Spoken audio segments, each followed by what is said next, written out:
Hi all, my name is Ananth C 2021 batch of the Indian Police Services. As part of Fortune's Prelims test series orientation, today we are here to talk through some elimination techniques that will be helpful for you during your prelims.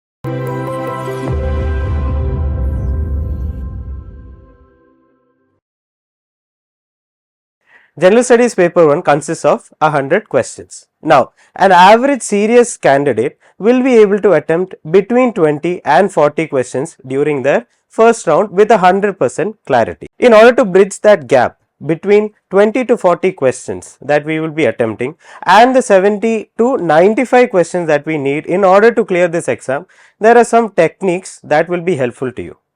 Now, before we jump into it, there are three sections this video will be covering. Now, the first will be the rules that will be needed for you. The second will be the regulations of elimination techniques that will be there. And thirdly, some fair warnings that you have to keep in mind. The first section of this video will be about the rules that will be needing to keep in mind when it comes to attempting the prelims paper. There are two rules that we have to specifically be remembering. The first is the 3 option rule. The 3 option rule states that if any single option can be rationally eliminated, then you have to definitely attempt that question. The reason that we are telling you this is simply because of the law of probability. Consider you have a set of 9 questions in hand. You have 3 that are definitely going to be right if you are randomly guessing it because of the law of probability. So, you have 33% chance of getting it right. So, out of the total 9 questions that you are going to be covering, 3 will become correct and 6 will become incorrect because you have a 66.6% chance of that becoming incorrect.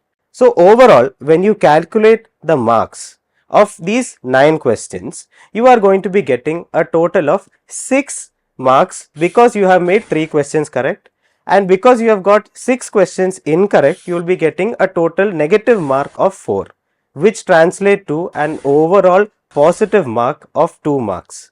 Now, considering this in terms of prelims and in terms of the number of questions that you will be covering, if you do not have any idea what the answer is going to be, still the law of probability is going to be in your favor. The second rule that we will be taking into account is what is called as the 3-round rule. Now, when attempting the UPSC Prelims paper, you have to make sure that you go through the question paper in multiple rounds. There are 3 benefits associated with this. Firstly, you will be able to get the best recall. Oftentimes, when we are going to be attempting the paper, you may not be able to get the correct answer at the correct time when you are going to be attempting the question itself. Oftentimes, it definitely helps when you go back to the question a second time and re-evaluate the options so that you can remember it better. The second advantage of this is that you will be definitely able to read the question carefully multiple rounds before you are going to be finally bubbling, and the bubbling process is extremely important because we want to minimize the number of mistakes that we are going to be taking in terms of bubbling the answer sheet. We have now completed the first part, that is the rules that you need to keep in mind while attempting the prelims paper. Let's move on to the second part, that is elimination strategies. Now, when we are attempting the paper, there are a set of 5 basic elimination techniques that you need to keep in mind. The first doctrine is called as the doctrine of sach ke aas paas jhoot, that is the lie which comes close to the truth. What is meant by this doctrine is that it is easier to replace facts, statistics and data. The examiner often replaces a small part of the correct fact with an incorrect fact, which leads to the total statement becoming wrong. This is easy to identify if you can spot the particular areas in which the examiner will be focusing on. Let's look at a sample question now. With reference to palm oil, consider the following statements. The first statement is particularly of interest to us. The palm oil tree is native to Southeast Asia. Now, consider this statement that is there before the examiner. The palm oil tree could be native to the New World, it could be native to Southeast Asia, it could be native to Africa, it could be native to India. The examiner is going to find it particularly easy when it comes to replacing that small fact. And when you look at the solution for this answer, this statement is incorrect because a palm oil tree is native to Africa and not Southeast Asia. But look at the comparison to the next two statements that is there in the question. The palm oil tree is a raw material for some industries producing lipstick and perfumes. This is a very general statement. This could entirely be true. The chances are there that this statement could be factually incorrect. But in such a general statement, it is more likely that it is going to be true. And the same goes with the third statement as well. The palm oil can be used to produce biodiesel. This statement is a very general statement. They are using words like can, may, things like that. These words should be of particular importance because they are generally going to be correct in the UPSC Prelims paper. And when you look at the first option, after eliminating the first option, you get only one single option that is left, that is going to be B, and that was the correct answer. Let's move on to the second doctrine. This doctrine is going to be very useful when it comes to you attempting your paper. It is called as the doctrine of extremes. When we are looking at the sample question now, with reference to India, consider the following statements. Monazite is a source of rare earths. Monazite contains thorium.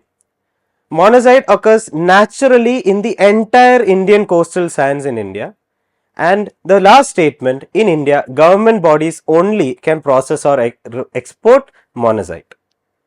We are looking at particularly at the third statement here. The third statement says that monazite occurs naturally in both coasts, that is all along the western and all along the eastern coast you will find monazite.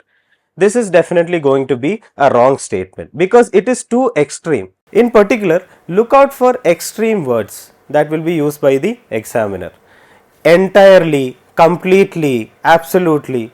These type of words should trigger an alarm bell in your mind, and it should lead you to think that this is going to be an extreme statement which in most cases, in most probable outcomes is going to be incorrect. However, you have to keep in mind that there are some things that are going to be extreme statements but are definitely going to be right as well. Look at the fourth statement of the same question. In India, government bodies only can process or export monazite. You shouldn't go, okay, this is going to be an extreme statement, we have to eliminate this and the answer is going to be A, 1, 2 and 3. That does not work out in this question. This is because monazite is used to produce nuclear fuels that is going to be used to safeguard the national security of our country. So in this instance, government bodies only being allowed to process or export monazite makes complete sense. So you have to use your logic and knowledge before you are going to be attempting these doctrines. So always keep in mind that these doctrines are not absolute and they can only be reasonably applied when you are using your complete presence of mind.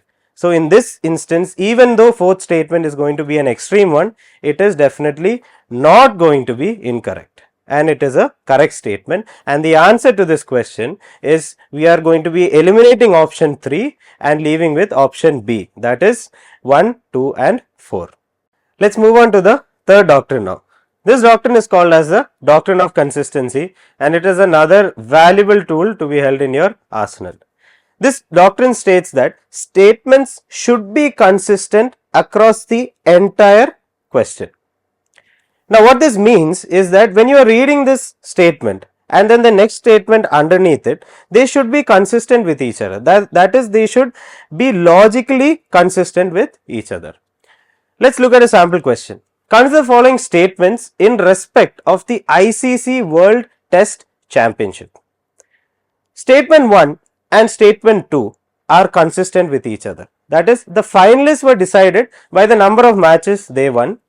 New Zealand was ranked ahead of England because it won more matches than England.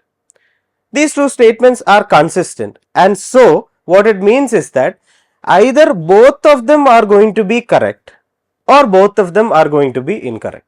There is a more probable outcome that the answer will be either both 1 and 2 or neither 1 nor 2. So even if you do not watch cricket, even if you haven't followed the latest current affairs, using this simple doctrine, you can cut down your number of options from 4 to 2. That is, the answer is going to be either C or D. Now, if you have the knowledge in order to answer this question, you would know that the answer is D, that is neither 1 nor 2. They were not ranked based on the number of matches that they won, but overall, using this doctrine, using the logic that is there, you can be able to eliminate at least 2 options. The fourth doctrine that we have in our arsenal is the doctrine of linguistic deduction. This basically states that when you are in doubt, turn to language. Let's look at a sample question. In medieval India, the term phanam refers to. We all know that the word phanam sounds very similar to the Malayalam and other South Indian language words that is called as panam. And now when you apply this linguistic knowledge into your UPSC Prelims paper, you will find that only one option out of all of this ascribes to the concept that you are talking about. That is going to be option B, coins. This was a question that was asked in 2022 prelims paper, and this is the very same logic that was used by most aspirants who got this right. So definitely your language, your other areas of knowledge that may not be especially pronounced when you study for this exam are going to be definitely useful for you as well. This is why we especially advise every student in order to develop an all round general knowledge when it comes to this exam. Let's look at another example in order to seal the deal. In which of the following relief sculpture inscriptions is Ranyo Ashoka or King Ashoka mentioned along with the stone portrait of Ashoka? When we look at this question, we see the term Ranyo Ashoka. The term Ranyo especially is of interest to us. Ranyo sounds a lot like the term Raya, such as the names of the great Vijayanagara kings such as Krishnadeva Raya. So we come to know, or we come to guess, that this probably is going to be from somewhere in the south of India. When we look at the options, it is immediately visible in option A that Kanganahalli is going to be a South Indian village, because in Kannada the term Halli is a direct cognitive of the word Palli. That is, there is going to be a sound shift from P to H when we look at the Kannada language. So in spite of all of the confusion that you may have when you look at this question, you can use the linguistic method in order to make it clear. That is, Ranyo sounds similar to that of Raya, and thus it should be a South Indian place that the inscription is particularly talking about, and the option is going to be option A, that is Kanganahalli. Now let's look at the final doctrine that is going to be there as part of this orientation, and that is the doctrine of inversion. The doctrine of inversion states that what is true may be given right in the next statement of the question. Let's look at a sample. Consider the following statements. High clouds primarily reflect solar radiation and cool the surface of the earth. The second statement says that low clouds have a high absorption of infrared radiation emanating from earth's surface and thus cause a warming effect. Now the trick that the examiner did over here is that he just switched the two definitions. So it is going to be high clouds that have a high absorption of infrared radiation and thus causing the warming effect, and it is going to be low clouds that have what is called as the albedo effect or reflecting solar radiation, thereby cooling the surface of the earth. So the answer to this question is going to be neither 1 nor 2. So always keep in mind that whenever the examiner is going to give you two definitions of similar things, he may be trying to confuse you and trying to make you think that this is going to be the correct statement, when in fact he or she will have just switched up the options. Right now you are all set when it comes to looking at the number of techniques that are available for you in order to eliminate options before attempting your prelims paper. However, you should keep in mind 3 warnings before you go out and attempt these in your test series or in the actual paper itself. The first warning that I have to tell you guys is that you have to practice, practice and practice. None of these elimination techniques are in you when you are born. You have to practice in order to be able to correctly apply this when it comes to the actual prelims paper. Without practice, all you will be doing is just randomly guessing in the dark. So always remember to do your previous year questions as well as the test series questions that we will be sending you. The second warning that I have to tell you guys is that do not randomly guess. Random guessing gets us nowhere. Rather, be sure that whatever guess you are making is an educated one. You have to use some reason, some rationale, and some of the doctrines that we have specified before while attempting the paper. Otherwise, it is just going to be a random guess in the dark, and in all probability, that is going to lead you to make the question and the statements, whatever it is, incorrect.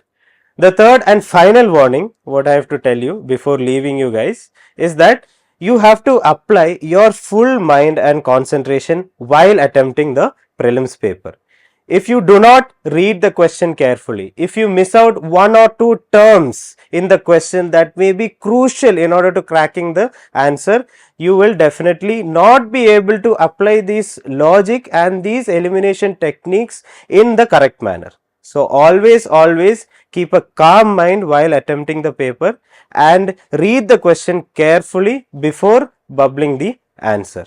And all the best to everyone who is going to be writing the prelims test series as well as UPSC prelims this year, and I hope that I wish to see you guys in the service in the coming years. Thank you and all the best.